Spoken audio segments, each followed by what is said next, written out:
Tumutuseko atunyonyole bulungi oyo no yemu ku bayimbi abalina ku nnusu wane Kampala mwabagala okubanga ate mufuna ku bantu abalina ku ssente munonye Shakira wa today wabulanga ate omukulu Musia abadde managinga I think he's been part of the management mu TNS nga managinga kuba ku Pinky agenzo labo omwana ono amasavu mwana muwala alidde emmere chips azimaze yaganye okula ne bagamba katudde wa Shakira ina ku bare Omchala Shakira tumunonyeze katunyonyole lwaki yayimba ku Musia among all men in Kampala. Why Musia? Like mu bantu bonna lwaki obo oyagala Musia?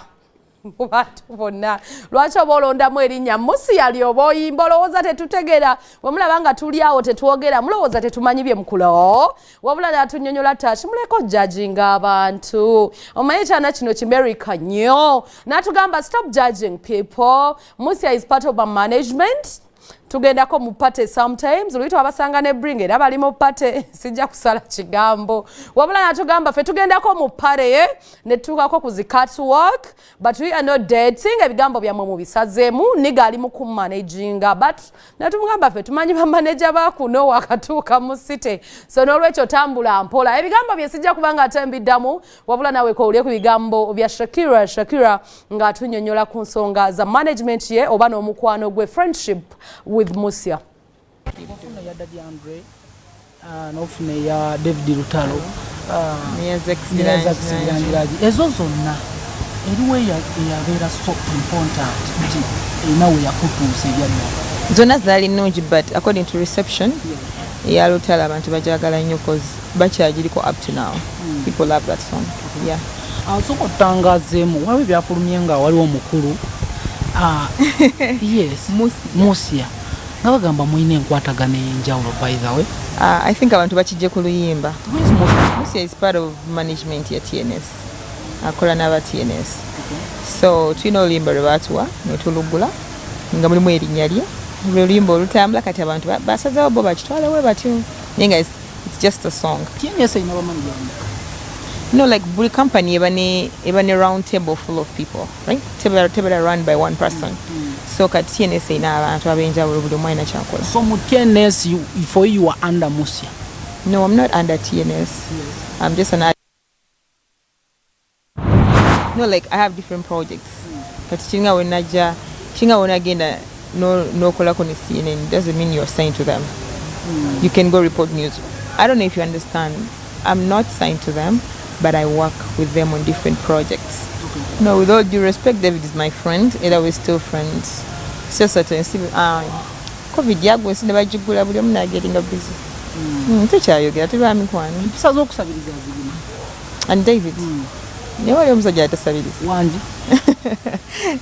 Yes, I won't say nti akikola but I think omusajja ina walabe ekintu kyeyegombye. They will say something. No, kiri kyegambye naye wendaba omulenzi alabika obulungi ng'omuntu agenda ayogerako naye ekisigadde it's you gwe bagambyeko okireceiving otya do you want it to go on naye nga sigenda muwayiriza okwepikira is something you can't avoid. Okay. No wali mufumbo you can't avoid it. Abasajja bajasigala bakwana as long as you're a lady no omusajja omufumbo abakazi basigala bakola ki bamwepikira so that has nothing to do with bantu okwepikira omuntu.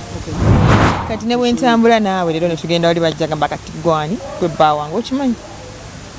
That's just how it is. Nabigenda vaawo bitya boyfriend wo gweogamba ali ebweru lwaki tomuleeta ntandika to avoid bane mwagala mumalako mirembe mujja mumalako emirembe relationship efe relationship ejja kufa king wanji naye dressing code yo nayo batandise ogitumulako nnyo the extent nti oyagala genda mu line ile yashiba omusajja bwanava encha nawe nakwata onakayana because mwe mubasikiriza.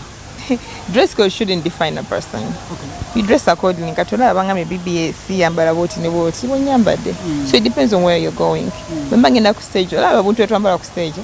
I can't come on stage in a dress nga lunkute mbasobola kwenyenya.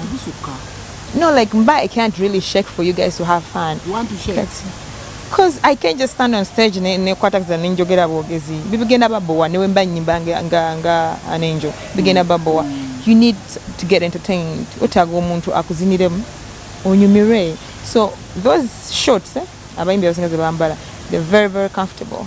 very very comfortable zikukkiriza okuzina nokkirira noyambuka nokola kino otambula noddeeri nga tewali kigaana oba free pretty much. I think the government needs to do something about it. It needs to put more protection ku bayimbi abagenda ku stage oba stage bagibuilding in a way that fine tamala gakola ki gatoga muyimbi naye nga munyambala temujja gituusa enyambala kyenkugamba kati obeera ku stage oyambale gomesi come on tebigenda banyumira ola ne madam ani comedian madam natwe wajambala agisikako wati ku side n'abaziniramu abantu ne basanyuka.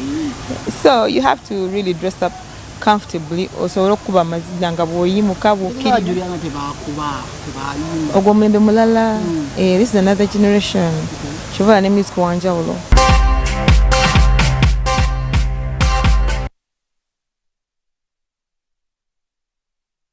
Guno mulembe mulala tukuba music tukuba party. So if you want to know about the parties wekwata omulembe guno tukola kubanga tetunyumirwa omulembe omupya omulembe go bayita okunyumirwa party. If you're not enjoying, by the way, it's up to you. Fetunyumirwa mikwano gyaffe emigagga gitutwalako out. Mundeke nsooka ennyumirwa wabula ate nja kuba nga ate nfunda Jonathan Jackson Mugudwa asobola nga tatwalira ddala mu maaso ku show y'olunaku olwaleero atunnyonnyola ebiki ebigenda mu maaso mu uma. Twabagambye this full week from Monday to Wednesday tujja batuusako ba Vice President